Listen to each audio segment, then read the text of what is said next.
Good morning, YouTube. We're going to be making breakfast this morning. Ms. P told me she wanted to have pancakes.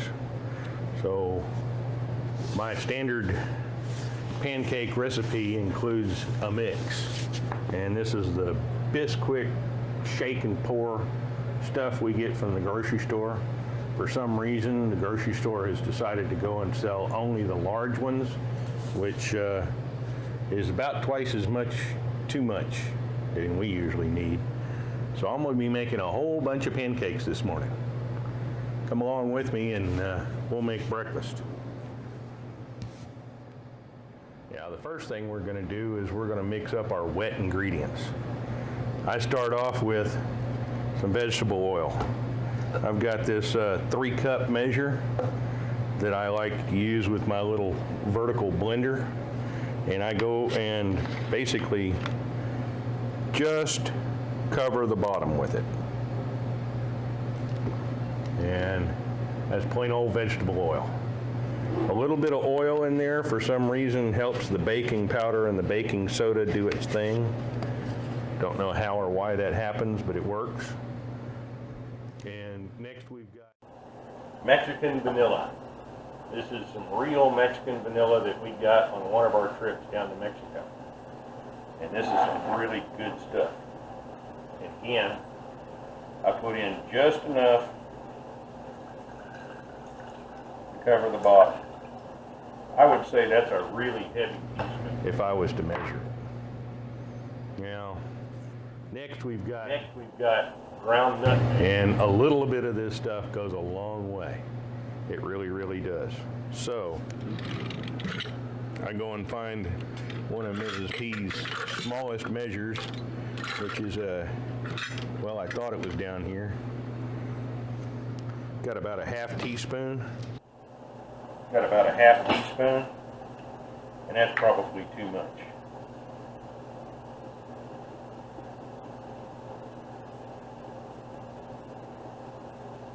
So I would say if I was to measure it, it would be about a 1/4 teaspoon. Again, it does not take much.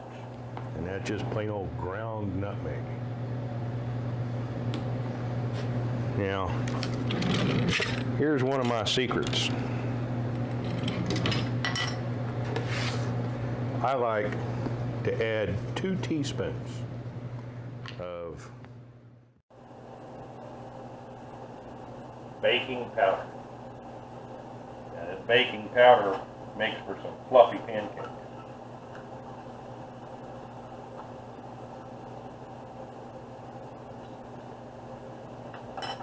And baking soda, I only use 1 teaspoon. So, ratio of about 2 to 1 baking powder and 1 teaspoon of the baking soda.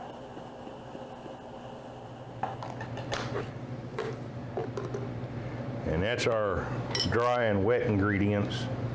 And now we go and get half a cup of water. And it says cold water on the instructions.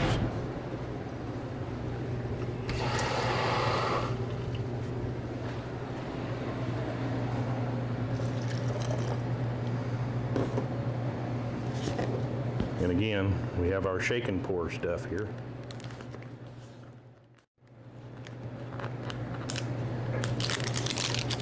There we go.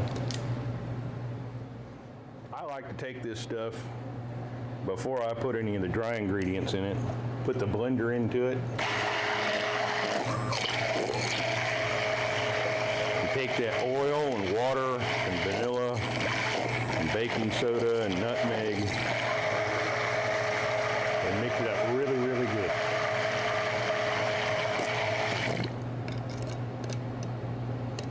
Then I can go and add this stuff.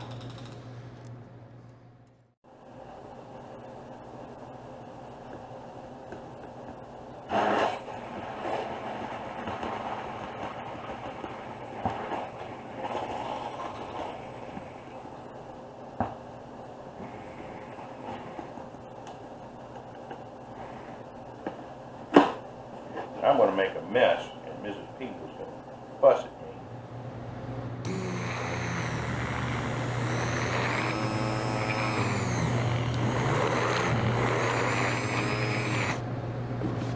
Could say half a cup of water. Oh, it says 1.5 cups of water. No wonder it seems so thick.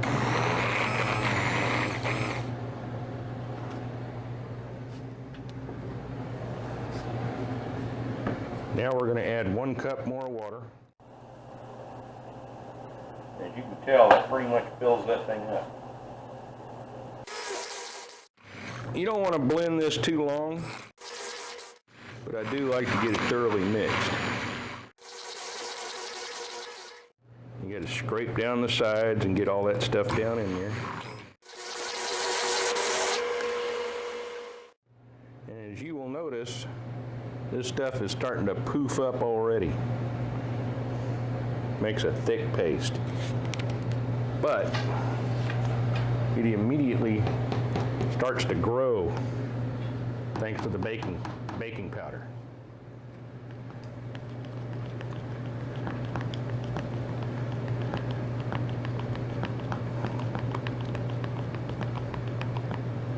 May need to add just a tad more water.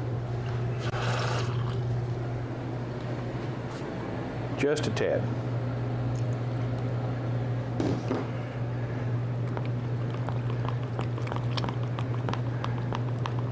Because once this poofs up, it'll become thicker and thicker and thicker and thicker.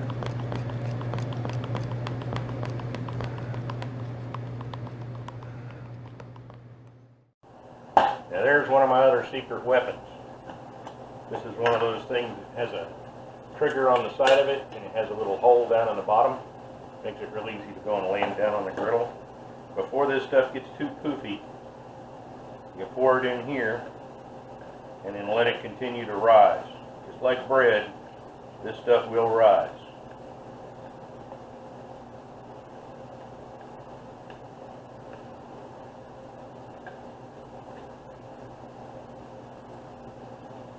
All of it in there. Probably some dry stuff down there on the bottom, sure enough. A little lumpy is not a bad thing, because as it sits, it will slowly moisturize, and it'll do its thing. There we go. Now, the important thing is you have to let this stuff sit and rise for about 10 or 15 minutes before you go and put it on the griddle. And I'm going to go fire up the griddle so we can go do them on the Blackstone griddle out on the front porch. So, we'll be back in just a couple of minutes. And we're back. I have preheated the griddle. I put a little bit of oil on it, cleaned it off, and put some oil on it. And we're waiting for it to come up to temperature. And it's about 320. That's 341, so let's crank that way down to low. Way down to low. We got a hot side over here, we got a cooler side over here. Now, when we went and made this inside, it made about 2 cups. Now it's expanded to about 3 cups. So the baking powder is doing its job. This is the first time I've actually done this on the griddle here, so we're going to see how this works.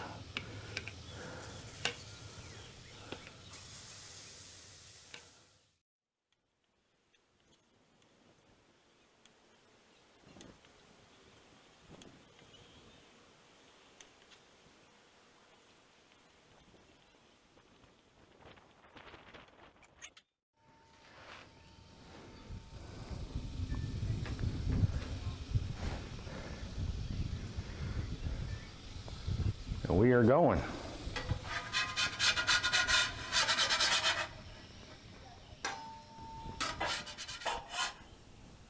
Got one a little more brown than it should be. Ones in the middle are turning out good.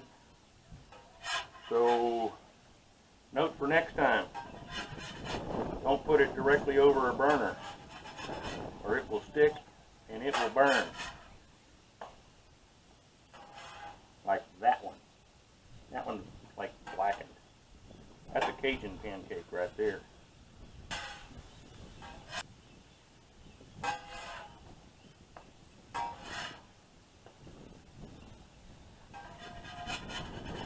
And move them around once in a while so they don't stick.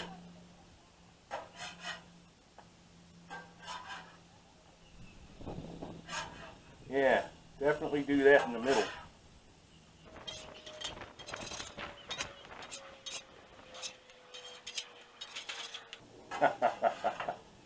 Yeah, those are blackened over there on the edge. Well, the stuff at the end is so thick it doesn't want to come out. Could have used just a little bit more water, I'm thinking.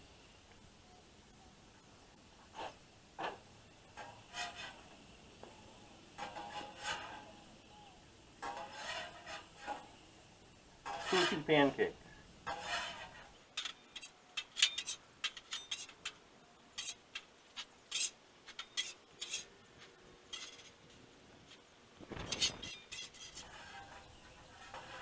Those are just a little bit too brown.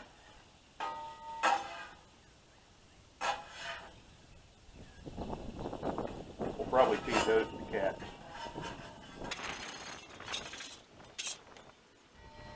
And there we go. Pancakes on the griddle for breakfast. Now we're going to go in and feed the family. And now it's time for breakfast. Enjoy.